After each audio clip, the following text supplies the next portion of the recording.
Yes, he made mention of that during his the first day on the job. He said he's going to be meeting with the leadership of the Métis Alas and the headers, to really talk with them. I don't want to preempt what that meeting will be, but one thing I know is that some people within the city center have come across these cows, crossing highways and the rest. They've even cause accidents, people even call them senior citizens. Yes. That should allow senior citizens to pass. Yeah. But now the minister, wants the senior citizens to be somewhere safer for them, not roaming around. And I know when he meets with their leadership, there's going to be agreement. And within less than a few months from now, we'll see that the senior citizen will not be roaming around our streets. Yesterday, again. I was actually driving home and I saw them and I won down my glass and I say, Wike is coming for you. So yes, we have senior citizens, walking around, which is not... Demolition is what everybody's afraid of, I guess, most people. Yeah. And when I talk about demolition, I want to talk about it in a very extensive way. What do I mean by that? We have just this yesterday, a building, it was actually day before yesterday, 11 p.m. And then yesterday, we're doing all the rescue. A building collapsed in Lagos Street in Garki. 36 people were rescued alive. Unfortunately, we lost 2 dead. And then when we read the newspaper this morning, it says the minister is going to arrest, of course, rightfully it should be the landlord of the house.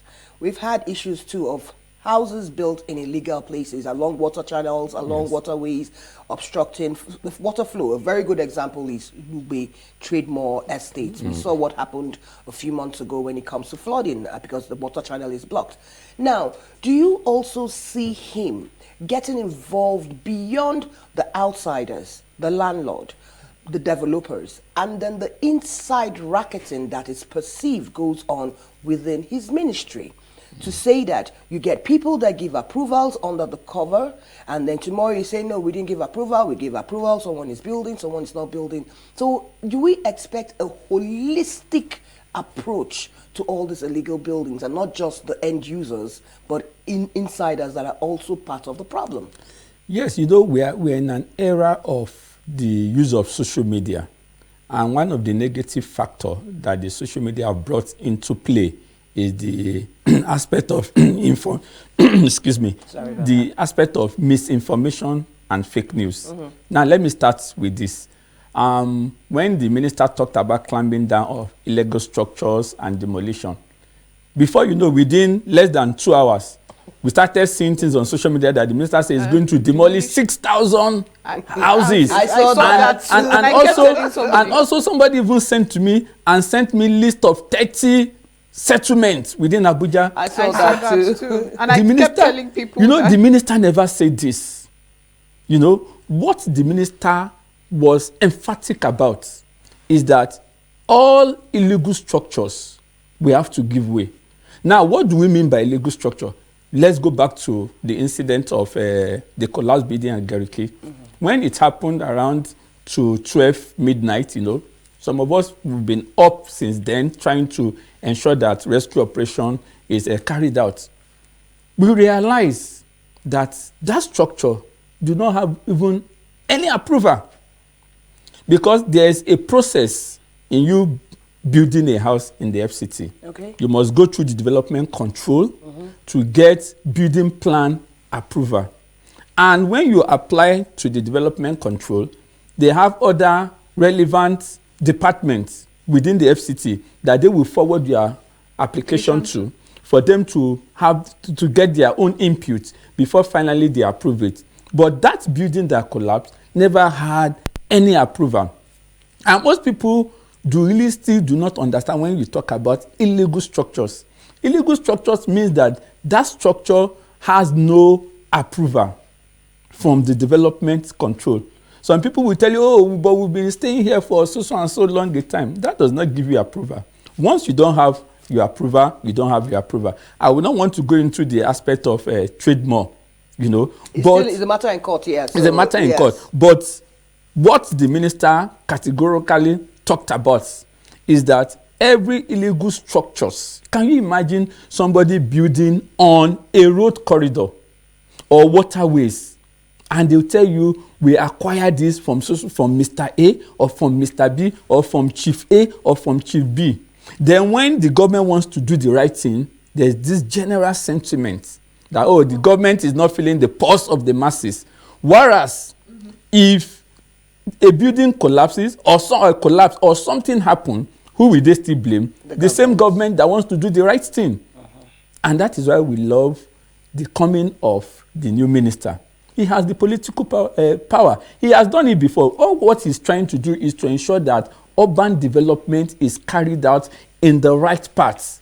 So, and he has given warning to those who are building, that have illegal buildings. He said that you take your building. I saw one cartoon on social media while a man carried his entire home and is going back to his village. So if you cannot carry it, then you should know that the bulldozers will come and reduce it. But is that the only option? Yeah. Now, if you don't, we do other remedies or other things, especially when you take into cognizance the economic realities that most Nigerians are going through? Good. Yes, that is why I mentioned it.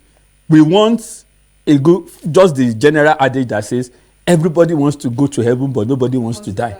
We all blame government for every negative thing, but when government wants to put things right, we don't want it. Now, somebody that have erected his or her own building on a road corridor, if you don't remove that building, there's no way the road can be constructed. And you will still blame the government. Someone that have decided to build on waterways, when the rain comes and the flood comes and people's lives are lost, who do you blame? The government. But if government said, I'm coming to remove this from this place, we say, no, they are not feeling the pulse of the people. They are not looking at the economic factor. But something must give way for something to be better. And that is why you have urban renewal. In the system, in every society, there's what is called urban renewal. There are places that decays have occurred, and you just have to change the face of that place. You just have to change everything. So anytime government is going out to do something, it's not because the government is targeting the masses or the residents. It's for our own good. Just like let me go back to the aspect of the UTC. When the UTC removal came, people shouted, oh, government is feeling the pulse of the people. But today, the people that have been given allocation letters and the new deal, when they saw it, they are happy for it. So we should also have faith in the government when they want to do the right thing. Because if they don't do it, it's still going to come back to every one of us. And when you talk about government, both the residents and the rest, we are all government. And that is why I love the way the minister have started by engaging the people. Citizen engagement. This is what I want to do. If you have a contrary opinion, bring it forward and we'll look at it. But you should know that since 1976, Abuja has a master plan. And that master plan is meant to be developed in phases. You understand? So if the development has not gotten to a certain location, that does not mean it will not get there. And the minister now wants development. Exactly. And that is what we change the face of FCT. FCT should be a model city. People go to Dubai, go to other places and hail the place. But we can do better in FCT. All we just need is for the citizens to do the right thing and also support the government in these good plans. And at the end of the day, you just realize that we'll all be happy for it and our children unborn.